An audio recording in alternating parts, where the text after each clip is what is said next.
How to turn off or turn on auto brightness on iPhone.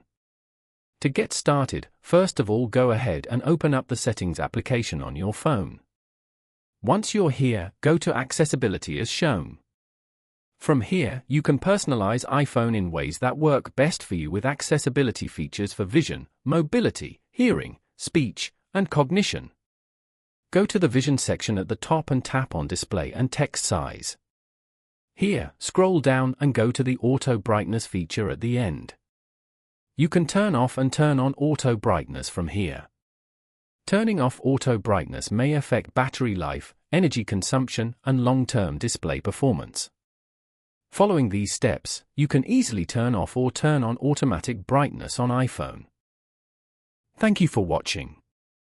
Please leave a like if this tutorial helped you, or leave a comment below if you have any questions related to the video.